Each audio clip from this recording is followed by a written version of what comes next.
weltare ɓiɓɓe fulɓe andu diine maɗa fedde heblo sukaɓe afrique takkusana yoni coggaloya hoore fonde cilon silla babaɓe ka hayɗi sendi bo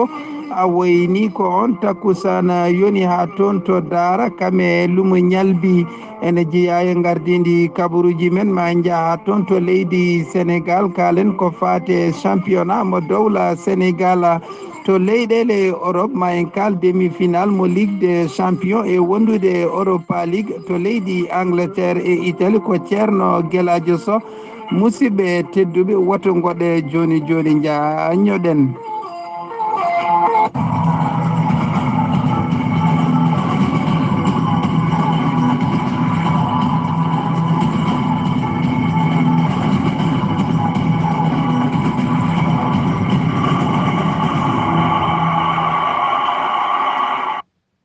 jam ñalle mon musidɓe tedduɓe hettiyankoɓe weltare ɓiɓɓe fulɓe andu diine maɗa fedde heblo sukaɓe afrique kabaruji men coftal balli puɗɗortuɗen ko toon to leydi sénégal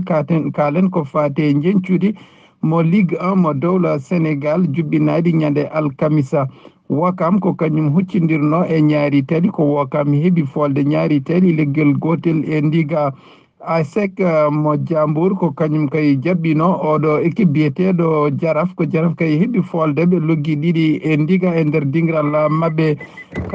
Casa Sport ko kañum tigui jabbino e stade mo Mbour ɓe mbaddi ko ɗekki ɗiɗi e ɗiɗi Mbour Petite Côte ko kañum jabbino Teguet ko Mbour Petite Côte heeɓi folde ɓe loggi tati e wondude ndiga Douane ko kañum jabbino Jambar Douane heeɓi folde Jambar loggi tati e wondude loggel gotel ko fati e deggotiral ngal ha joni ko Jaraf woni yeeso e jogade toɓɓe 49 rewi hen AS Suneyor ko kañum kay jogui toɓɓe 38 Douane woni tatabo jogade toɓɓe 38 Génération Foot woni nayabo e jogade toɓɓe 36 oɗo biteɗo Tenguet ko kañum woni joyaɓe e jogade toɓɓe 34 ko fati e matchuji jogorɗi juuɗi ñande alet ko oɗo équipe biyeteɗo Génération Foot heeɓi foti huccodirde e gueƴi wayi e waktu 18 ñaari tali ko kañum kay foti huccodirde e oɗo équipe biyeteɗo Casa Sport la Linguère ko kañum tigui huccodirte e Wakam Tenguet ko kañum huccodirte e Douane e stade mo Mbour ko kañum huccodirta e Jambour Jaraf ko kañum huccodirte e ASC mo Suneyor Dakar FC ko kañum kay huccodirte e Mbour Petite Côte sen gumima toon to leydi Sénégal ma en jaɓanen toon to leyɗele Europe jabboɗen ceerno Gueladio Sow haalaren ko fate liga mo premier liga mo dowla Angleterre. Yawur Seydi Ba caggal calminali en jettor jaten tigui koto dowla Angleterre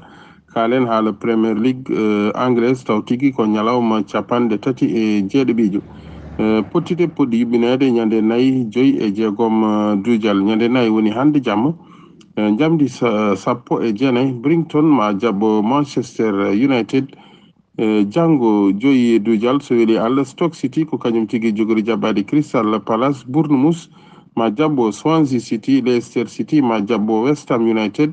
Watford ko kañum tigui jogori jabbade Newcastle West Bromwich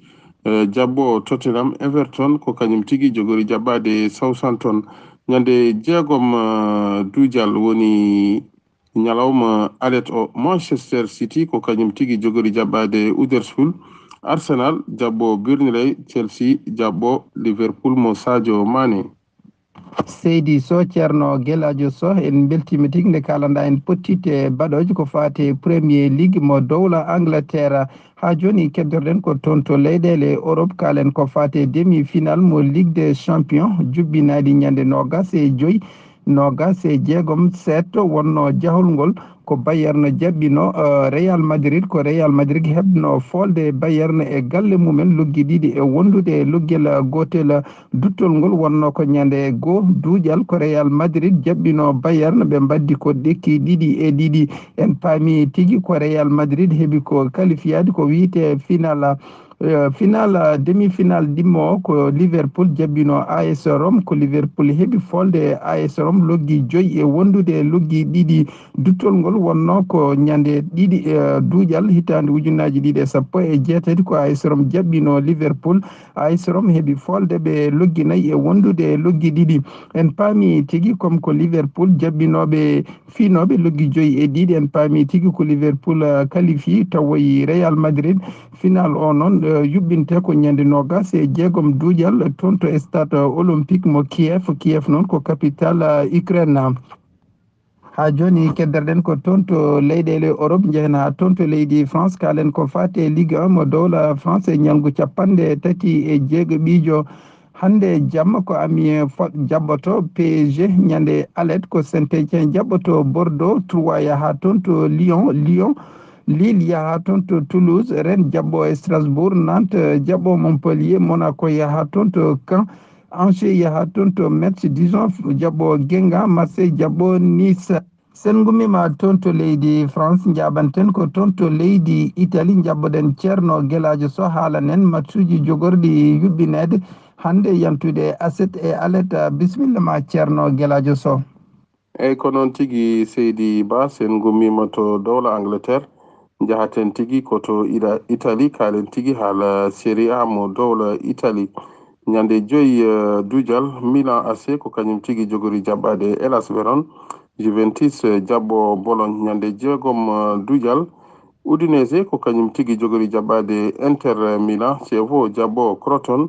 Genoa jabbo Fiorentina Lazio jabbo Atalanta Naples ko kañum tigui jogori jaɓɓade Torino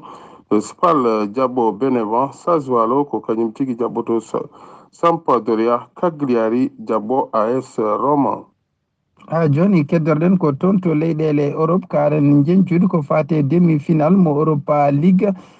demi-final mo Europa League jahol ngol wonno ko ñande nogas e jeeɗiɗe setto ko Olympique de Marseille jabbino Salzbourg ko Olympique de Marseille heeɓi folde ɓe loggi ɗiɗi e wondude ndiga Arsenal ko kañum jabbino Atlético Madrid ko Atlético Madrid e Arsenal mbaddi ko ɗekki gotel e gotel duttol ngol wonno ko ñande tati duuƴal hitande ujunnaji ɗiɗi e sappo e jeetati ko Atlético Madrid ko kañum tigui jabbino Arsenal ko Atlético Madrid heeɓi folde ɓe loggel gotel e wondude ndiga Salzbourg ko kañum jabbino Olympique de Marseille kay heeɓi folede loggi ɗiɗi wondude loggel gotel sen paami tigui comme match aller o walla jahol ngol ko Olympique de Marseille folnoɓe loggi ɗiɗi e wondude ndiga en paami tigui ko Olympique de Marseille qualifie ko wiite final jogorɗo yuɓɓinede ñande 16 duuƴal hitande ujunnaji ɗiɗi e sappo e jeetati toon to stade Groupama mo stadium mo Lyon e leydi France ha joni keddoɗen ko toon to leydi Allemagne e ngoɗo wuuro wiitengo Salzbourg mbawen hettade capitaine mo équipe l'OM Dimitri Payet et micro W9. Comment vous l'attendez? C'est déjà à Lyon, oui, mais c'est surtout en France. Donc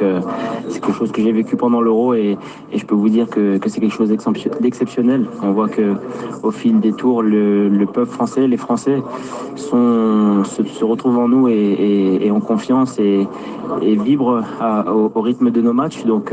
c'est une émotion extraordinaire et de le revivre avec l'OM, je peux vous dire que c'est particulier. Ça continue pour au moins 15 jours. Merci Dimitri. Dimitri Payet, le capitaine donc de l'Olympique de Marseille, qui est...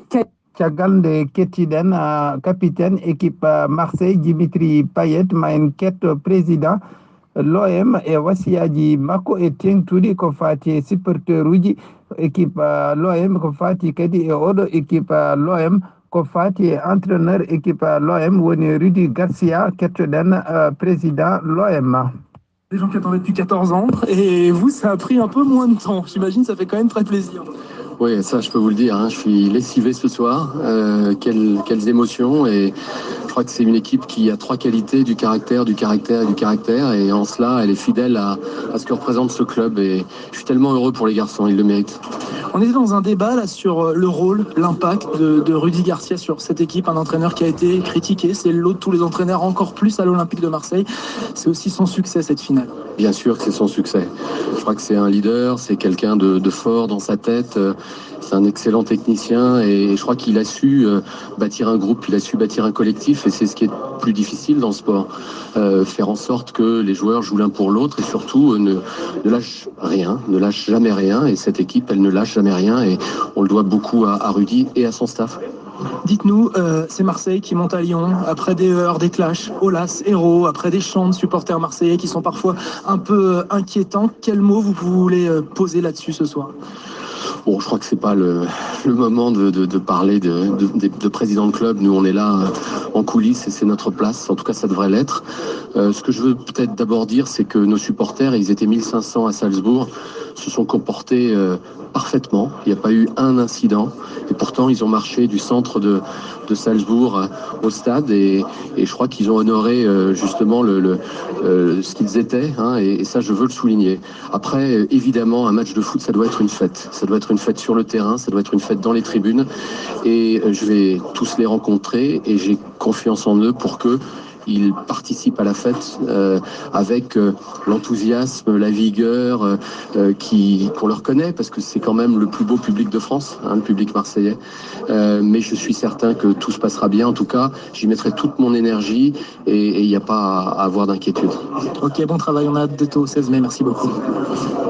yidde siftinden ko ngol ɗo watti laabi joyi ko l'OM ene tawtere ko wiite final Europa League ha joni kedderden ko toon to leyɗele Europe jehen ha toon to Espagne kalen ko fate Liga mo dowla Espagne hande jamma Séville FC Séville ene jabbo Real Sociedad ñande Ased Eibar ene yaha toon to FC Gérone Athletic Bilbao ene jabbo Betis Séville La Corogne yaha toon to Celta Vigo FC Valence yaha toon to Villarreal Atlético Madrid jabbo Espanyol Barcelone Malaga jabbo Alaves Las Palmas jabbo Getafe match ɓurɗo tengtude ko Barcelone jabboto Real Madrid ñande Aled CD Leganes ko kañum jabboto Levante musidɓe tedduɓe hettiyankoɓe weltare ɓiɓɓe fulɓe ko ɗum ɗo wonno komin tonganno on kabaruji men e ɗemgal fulfulde to leydi Angleterre yantude Italie ko ceerno Gueladio Sow huufi haalirde nde ko musidɗo mon guiɗo mon Saydou Abouba kettuki malaki jaam yo jaam Allah hiranen musidɓe